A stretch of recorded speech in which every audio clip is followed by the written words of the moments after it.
guys, I'm just getting off work and I'm so excited. Sorry, I had to turn off that air. Just got off work, so excited. Was a good day at work, and got on my stunner shades. You guys, it's absolutely beautiful and amazing in Georgia today. Today, I told the girls at work, I said, boy, this is the perfect weather. I wouldn't mind staying in Georgia forever. But you know what? They got it real hot and they got it real cold. I hope everybody's doing good today on this beautiful day. It's truly a blessing to wake up in the morning and just to be alive and be able to see the beauty of the world, guys. I have to do these when I get off work, because by the time I get home, it's 7 o'clock. I'm so tired. And then I have to edit the video. Then I have to do what I have to do. By the time I do all that, it's time to go to bed. Then I have to get up at 4 o'clock to be back at work again at 7. So I have to get in where I fit in, guys. I was sitting here thinking about something today that just blows my mind away, and I just don't understand it, what I wanted to talk about. I was going to do it in a shorts video, but I was like, you know what? I'm just going to go ahead and talk about it in my long version video. I'm sorry you might see that mirror, this mirror right here in the video, but I was trying to set this up the best way I could while I'm driving, right? So anyhow, I wanted to talk about living my sober life, living in my sober life. I tell you, you guys, things are so much different, because when I was drinking, I didn't care about anything. I didn't care about nothing, no surroundings around me. I was just drinking and doing what I had to do. Sorry guys, I got my Diet Coke right here. It's kind of dry in here. The air is not on, so I have to turn it off, because if I have it on, it's so loud in the video. So one time I did that, and I tried to denoise it, and then it just made the video sound horrible at the end. And people were like, your video, we couldn't hear it at the end. Yeah, because I was trying to denoise the air conditioner, so I got to suffer my way through. But anyhow, like I was saying, my sober life, I notice everything now, just all of the little things. I notice just everything, and I try not to let it bother me, because, you know, I don't know why it bothers me, but this really bothers me. And I hate to say that I hate stuff, because I don't hate anything, but I truly dislike when somebody is in power, or somebody is in leadership, or somebody is a super. I hate when that person takes their leadership or their supervision or their place to the extreme, right? They have to take it to the extreme. It's like, okay, wait a minute now. I know that you are in your position for a reason, and you're in that position because you earned it. But that don't mean that you get to talk and do what you do to other folk just because you are in leadership, right? That right there just blows my mind to pieces, guys. I tell you what, I have a lot of other little things that blows my mind being sober, living my sober life, you know.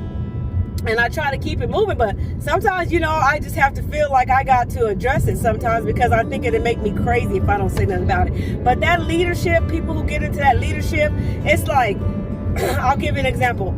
Say somebody's in a leadership, and you got a certain group of people that you are leaders over, right? And so you basically talk down to these people, or however you lead them. You think that you can talk to your employees that work for you, or excuse me, or just other people around you like that. Maybe even in your own family, you talk to your husband like that, or you talk to your kids the same way. I can just see that person does that. You know what I'm saying? I know a lot of military children that I grew up with, a lot of military boys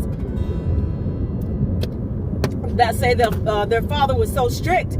The military father was so strict that he treated the kids like they was his military soldiers, right? You know what I'm saying? You don't go home and talk to your kids and like you talking to your soldiers. You're getting paid to talk to the soldiers like that. You're not getting paid to talk to me like that, right?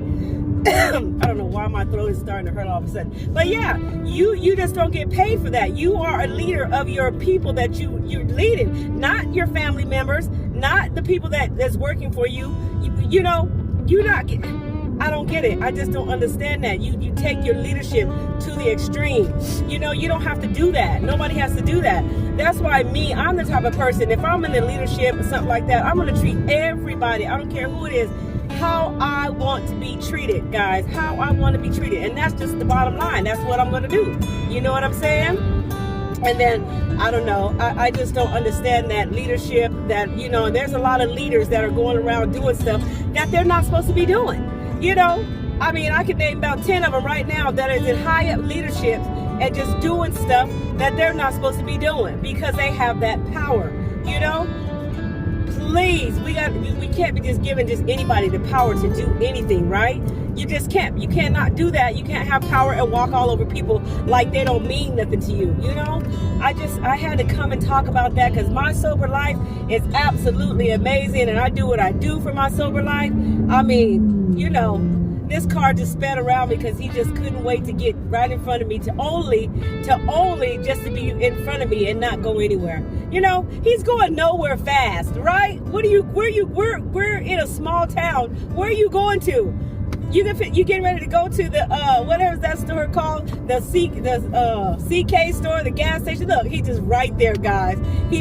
He's right. Somebody else is right in front of him, and he's just went hysterical to get around me. Lord, please pray for that guy. I'm praying for him because I'm right behind him, literally right behind him. So anyhow, no, I don't got road rage. I don't have no road rage. That just kind of tickled me a little bit because he did all of that to get in front of me. I wish I could grab the camera and turn it around so you guys can see this car right in front of me. It's absolutely amazing and stunning. But anyhow, guys, my sober life is amazing. I love being sober. I mean, it's just, I don't know. I just not waking up hungover, not waking up trying to figure out, you know, how am I going to produce myself at work with my brain on drunk level. Things like that, guys, is absolutely amazing. And I have conquered being around high-risk situations, being around the triggers that triggered me to drink. I mean, I could be around in a table full of alcohol, and I can go in the liquor store for you and get you your liquor and won't even be, you know, I wouldn't even think about taking a sip of it. That's just how good I am. God is amazing. God is truly amazing. God has delivered me from myself, and I mean that. He has delivered me from the evilness that alcohol does to you. You know what I'm saying? I just gotta say it, and I gotta say it like this. I gotta say it proud.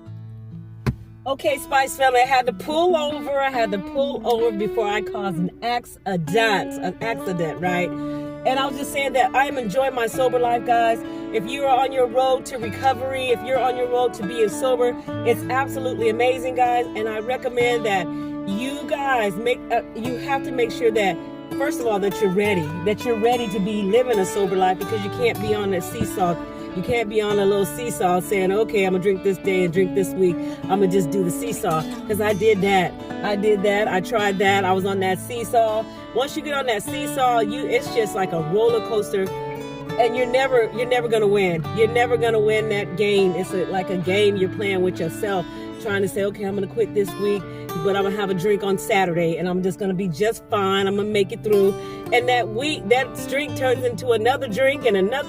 I'm telling you, I thought I was going crazy. I was like, this is ridiculous. Stop trying to beat yourself up, Michelle, because you're not going to win. You either want to do this or you either don't, because there's just no middle to it, right? But you just got to stay focused, and you just got to, you definitely have to avoid those places, those high-risk places, because they're there. They're everywhere you go. You guys, in my family, I'm from Colorado Springs. I have a family to where everything we do, I don't give a dang what it is. If it's a barbecue, a baby shower, a Christmas party, a Halloween party, I don't care. If it's a 3-year-old birthday party, my family manages a way to turn this thing into an adult party or a party period where there's alcohol and everything around. Alcohol like never before. Every time you be like, oh, well, I thought this was a baby. The baby shower done turned into a drinking party. So it was always high-risk situations dealing with my family, right? So I tell you what, so everything was a high risk. Everything was a trigger. Everything. But now I mastered it. So when I go home this time again, they're going to be even shockeder because I won't be having a drink with the fam. You know what I'm saying? They're going to be like, Michelle. So I'm hoping to inspire a lot of my family members to say, gosh, she did it. And let me tell you, a lot of people doubted me. A lot of people doubted me, the Spice Queen, Michelle, who I was. A lot of people put doubts in my marriage. A lot of people put doubts in me. But guess what? The only person that was doubting herself was me, and I was the only one that needed to fix that for myself, because long as I'm happy and I can do it, nothing else matters. Anybody can play Russian roulette with my life, but the only person that can play that is the Lord up above. And once I started realizing nobody gives a damn about you. Don't nobody give a damn about Michelle, the Spice Queen. You got to be giving a damn about yourself. You hear me? You got to give a damn about yourself, period. And that's just the bottom line. And once I start learning to give a damn about myself, start caring about myself, things started falling into place, and I started knowing who the hell I was. Who is this person? Who is this person? Me. It's me. And now when people see me, they go, Michelle, you don't drink? Well, you still crazy as hell. And I say, yeah, I'm still fun. You know, I'm sober, not boring.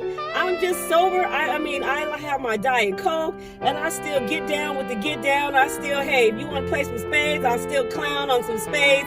If you want to do anything, I can still do that without drinking. And it's just the bottom line. Sober is beautiful. Sober is amazing. Sober is me. And that's what it is. You guys, I just wanted to hop on here before I get home and get myself ready for work tomorrow. Guess what? We have a 4-day weekend. I'm going to be off Friday, Saturday, Sunday, and Monday. Guys, I've never had a job to where I was off on the holidays and you got paid. This is amazing. I'm usually working on the holidays. I did hair for 34 years. I was always at the salon on the weekends, on the holidays, because people come get their hair done on the holidays, right?